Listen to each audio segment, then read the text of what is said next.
আসসালামু আলাইকুম। আজকে কিছু প্রশ্নের জবাব দিব। বিভিন্ন ধরনের প্রশ্ন আসে এবং আপনারা যারা আমাদের চ্যানেলকে সাবস্ক্রাইব করেছেন তাদেরকে ধন্যবাদ জানাই যে আপনারা দেখছেন, সেজন্য বিভিন্ন প্রশ্ন আসছে। প্রথমে শুরু করি যে নাকের হাড়ের নিয়ে একজন প্রশ্ন করেছেন। তিনি বলেছেন নাকের হাড় অপারেশন করলে অর্থাৎ বাঁকা হাড়ের জন্য নাকের অপারেশন করলে দাগ থাকবে কিনা।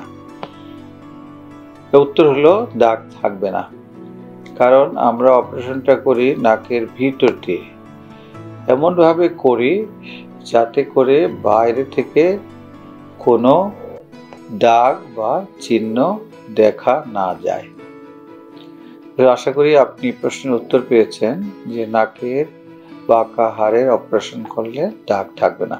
আরেকজন প্রশ্ন করেছেন, বাচ্চার বয়স 2 বছর, কানের পর্দায় ইনফেকশন হয়েছে, প্রচুর ব্যথা করে, করণীয় কি?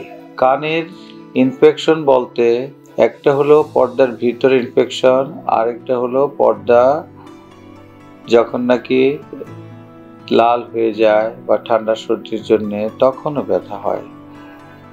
সুতরাং এই জিনিসটি বুঝতে হবে যে এটা কি ক্রনিক অটাইটিস মিডিয়া বা অটাইটিস মিডিয়া উইথ ডিফিউশন, সেটার জন্য হচ্ছে, মাঝে মধ্যে হচ্ছে, সেরে যাচ্ছে এরকম, নাকি খুব তীব্র ব্যথা হচ্ছে, মাঝে মধ্যে তীব্র ব্যথা হয়। একটা হলো acute otitis media, suppurative otitis media. এটার অর্থ হলো যে কানের ইনফেকশন, যেটা বাচ্চারা অনেক বেশি ব্যথা অনুভব করে এবং তারা কান্নাকাটি করে। অনেকের আছে কান দিয়ে রক্ত বা পানি বের হয়, তখন তাদের ব্যথা কমে যায়, অনেক সময় জ্বর থাকে। এ ধরনের পরিস্থিতি হলে আমরা পেইন কিলার অর্থাৎ ব্যথার ওষুধ দেই, অ্যান্টিবায়োটিক দেই, অ্যান্টিহিস্টামিন দেই। এগুলো দিলে তারা ইনফেকশন থেকে মুক্ত হয়ে যায়। আর কানের পর্দার ভিতরে যদি হয় তাহলে আমাদেরকে অবশ্যই খেয়াল করতে হবে কি কারণে হয়েছে। অনেক সময় যদি অ্যাডিনয়েড বড় থাকে বা নাকে ইনফেকশন থাকে, টনসিল ইনফেকশন থাকে, তখনও কানের ভিতরে আমাদের ফ্লুইড জমতে পারে। বিশেষ করে অ্যাডিনয়েড হলে অটাইটিস মিডিয়া উইথ ডিফিউশন হয়, তখন ব্যথা হয়। তো সেই কারণ ধরে তাকে চিকিৎসা করতে হয়, অ্যান্টিবায়োটিক দিতে হয় লম্বা সময় ধরে, এবং ব্যথার ওষুধ যেগুলো আছে প্যারাসিটামল, সেগুলো দিলে তারা ভালো হয়ে যায়। অনেক সময় আছে ছোট অপারেশন করে কানের ভিতর থেকে পানিও বের করতে হয়।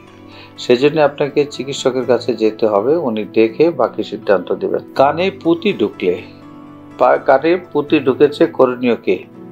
ছোট বাচ্চা শিশু হলে তাদেরকে ভালো করে ঘুম পড়িয়ে মাইক্রোস্কোপের মাধ্যমে সেই পুঁতি বার করতে হয়।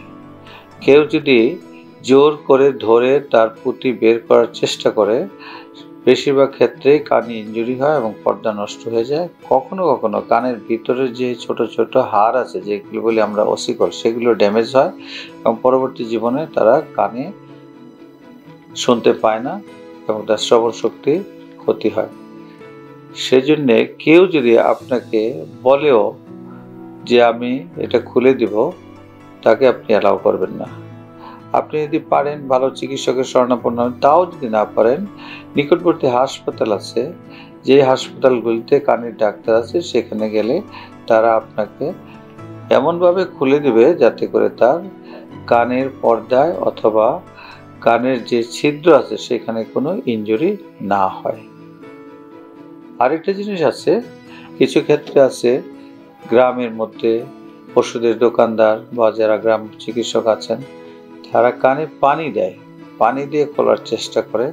কানের পানি দিয়ে সবসময় খোলা যায় না। কানের পানি দিলে যেটা হয়, পর্দার ক্ষতি হয়। কারো যদি পর্দায় আগে থেকে ছিদ্র থেকে থাকে তাহলে সেখানে ইনফেকশন হবে।